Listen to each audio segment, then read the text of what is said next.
प्रश्न 4, 6, 8 और 12 से विभाज्य 3 अंकों की सबसे छोटी संख्या ज्ञात कीजिए। दोस्तों, हमें 6, 8 और 12 तीनों से विभाजित होने वाली 3 अंकों की सबसे छोटी संख्या ज्ञात करनी है। चूंकि वह संख्या इन तीनों संख्याओं से पूर्ण रूप से विभाज्य है, इसलिए वह संख्या जो भी होगी वह इन तीनों का सार्व गुना यानी कॉमन मल्टीपल होगी। तो सबसे पहले हम इन तीनों संख्याओं का सबसे छोटा सार्व गुना यानी लघुत्तम समापवर्त्य ज्ञात करेंगे। फिर हम देखेंगे कि उस लघुत्तम समापवर्त्य का कौन सा गुना ऐसा है जो 3 अंकों से शुरू होता है। तो चलिए सर्वप्रथम 6, 8 और 12 का लघुत्तम समापवर्तक ज्ञात कर लेते हैं। पहले हम इनमें 2 का भाग करेंगे। 2 का भाग 6 में 3 बार, 8 में 4 बार और 12 में 6 बार जाएगा। पुनः 2 से भाग करेंगे।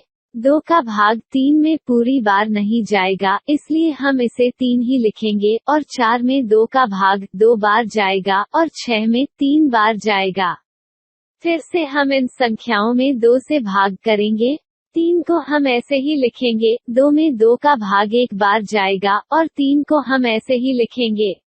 अब इन संख्याओं में हम 3 का भाग देंगे। 3 का भाग 3 में 1 बार जाएगा। 1 को हम ऐसे ही लिखेंगे और 3 में 3 का भाग 1 बार जाएगा। इस प्रकार 6, 8 और 12 का लघुत्तम समापवर्त्य बराबर होगा 2 गुना 2 गुना 2 गुना 3। इन्हें हम गुना करेंगे तो गुणनफल 24 हो। तो 6, 8 और 12 का लघुत्तम समापवर्त्य 24 होगा। 24 में केवल 2 ही अंक हैं। प्रश्न के अनुसार हमें 3 अंकों की सबसे छोटी संख्या ज्ञात करनी है जो कि 6, 8 और 12 से विभाजित हो।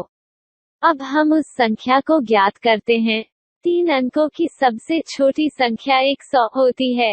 यदि हम 100 में 24 का भाग दें तो यह 4 बार जाएगा। 24 चौको 96 होता है। 100 में से 96 घटाने पर 4 बचेगा। इस भाग से यह स्पष्ट होता है कि 24 का चौथा गुना 100 ऋण 4 यानी 96 है। 96 में 2 ही अंक हैं। तो 24 का जो अगला गुना होगा वह 96 धन 24 यानी 120 होगा। अब देखिए 120 में 3 अंक हैं। अतः 6, 8 और 12 से विभाज्य 3 अंकों की सबसे छोटी संख्या बराबर होगी 120।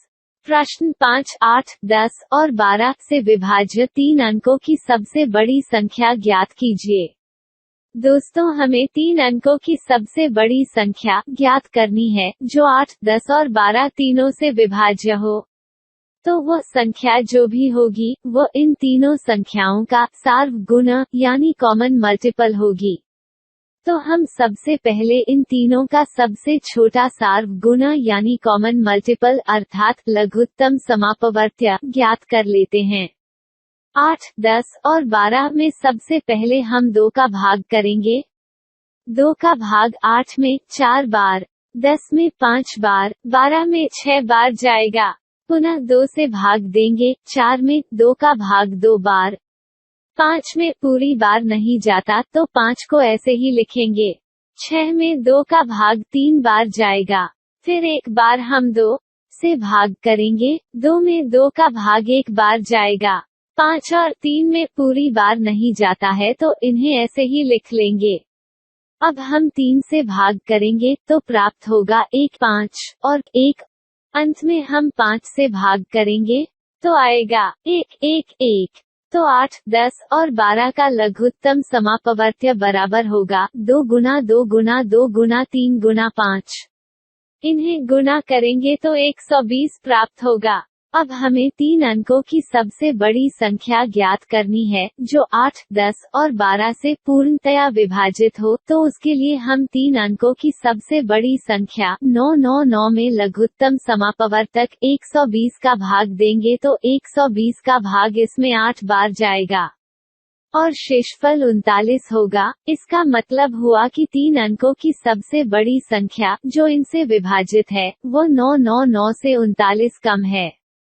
इसलिए वह संख्या बराबर 999 ऋण 39 बराबर 960 होगी। This is answer. इससे आगे के प्रश्नों को हमारे मैथ एक्सपर्ट धीरेन्द्र पंत जी हल कराएंगे। प्रश्न 6, 3 विभिन्न चौराहों की ट्रैफिक लाइट क्रमशः प्रत्येक 48 सेकंड, 72 सेकंड और 108 सेकंड बाद बदलती है। यदि वे एक साथ प्रातः 7 बजे बदलें तो वे पुनः एक साथ कब बदलेंगी? तो 3 ट्रैफिक लाइट हैं, अलग अलग चौराहों में लगी हुई है। पहली जो लाइट है वह 48 सेकंड में और दूसरी 72 सेकंड में, तीसरी 108 सेकंड में बदलती है। तो आपको दिया गया है प्रातः 7 बजे ये तीनों एक साथ बदलती हैं, तो पुनः एक साथ ये कब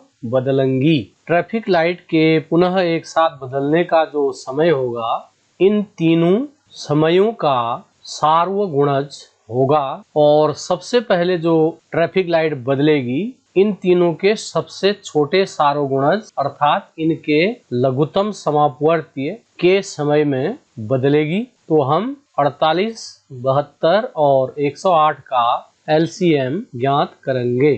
तो सबसे पहले हम इसमें 2 से भाग करते हैं। 2 का भाग 48 में 24 बार जाएगा और 72 में 36 बार जाएगा और 108 में 54 बार जाएगा। पुनः इन संख्याओं में हम 2 से भाग करेंगे। 2 का भाग 24 में 12 बार, 36 में 18 बार और 54 में 27 बार जाएगा। फिर 12 और 18 2 से विभाजित हैं, तो 2 का भाग और देंगे। 12 में 6 बार, 18 में 9 बार और 27 में पूरी बार नहीं जाता है, तो हम 27 ही लिखेंगे। अब देखिए 6 2 से विभाजित होता है, तो हम 2 से और भाग करेंगे। 2 का भाग 6 में 3 बार, 9 में पूरी बार नहीं जाता और 27 में भी पूरी बार नहीं जाता है, तो इन्हें ऐसे ही लिखेंगे। 3, 9 और 27 ये तीनों संख्याएं 3 से विभाजित होती हैं। 3 का भाग 3 में 1 बार, 9 में 3 बार और 27 में 9 बार जाएगा। 3 और 9 3 से विभाजित होती है, तो हम 3 का भाग देंगे।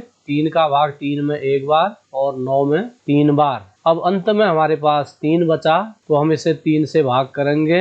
1, 1 और 3 का भाग 3 में 1 बार। इसलिए इनका जो लघुत्तम समापवर्तीय आएगा वह आएगा 2 गुणा 2 गुणा 2 गुणा 2 और 3 बार 3 गुणा 3 गुणा 3 गुणा 3। इन सभी संख्याओं को हम गुणा करेंगे तो यह 432 आएगा। तो पुनः 432 सेकंड बाद ट्रैफिक लाइट एक साथ बदलेंगी। तो हम 432 सेकंड को मिनट में बदल लेते हैं। मिनट में बदलने के लिए हम इसमें 60 का भाग करेंगे, क्योंकि 60 सेकंड का 1 मिनट होता है। 60 का भाग 432 में 7 बार जाएगा। 60 गुणा 7 करेंगे तो 420 होगा। 432 में से 420 घटाने पर 12 बचेगा। तो 432 को जब हमने मिनट में बदला तो 7 मिनट और 12 सेकंड के बराबर यह आया। तो ट्रैफिक लाइट प्रातः 7 बजे एक साथ बदली थी। अब 7 मिनट और 12 सेकंड बाद एक साथ बदलेंगी। तो अगला समय एक साथ बदलने का क्या होगा? 7:07 मिनट और 12 सेकंड। This is answer. प्रश्न 7, 3 टैंकरों में क्रमशः 403 लीटर, 434 लीटर और 465 लीटर डीजल है। उस बर्तन की अधिकतम धारिता ज्ञात कीजिए जो इन तीनों टैंकरों के डीजल को पूरा पूरा माप देगा। तो यहाँ पर एक अधिकतम शब्द आया हुआ है। इस शब्द से हम समझ जाएंगे कि हमें इनका मौसो यानी महत्तम समापवर्तक ज्ञात करना है। तो इन तीनों संख्याओं का मौसो हम अभाज्य गुणनखंड विधि से ज्ञात कर लेते हैं। सबसे पहले हम 403 के अभाज्य गुणनखंड करेंगे। तो 403 में 2, 3, 5, 7, 11 इन सभी संख्याओं का भाग नहीं जाएगा। इसमें 13 का भाग जाएगा। 13 का भाग इसमें 31 बार जाएगा। 31 अपने आप में एक अभाज्य संख्या है, इसलिए इसमें 31 से ही भाग जाएगा। तो 403 के अभाज्य गुणनखंड हो गए हैं 13 गुणा 31। अब हम 434 के अभाज्य गुणनखंड करेंगे। इसकी इकाई में 4 है, यानी यह सम संख्या है, तो इसमें 2 का भाग जाएगा। 2 दूना 4, 2 एकम 2, 2 सत्ते 14 है। अब इसमें 7 का भाग जाएगा। 7 तिया 21, 7 एकम 7। 7 का भाग इसमें 31 बार गया। 31 में 31 का ही भाग जाएगा एक बार, तो इसके गुणनखंड हो जाएंगे 2 गुणा 7 गुणा 31। इसी प्रकार हम 465 के अभाज्य गुणनखंड करेंगे।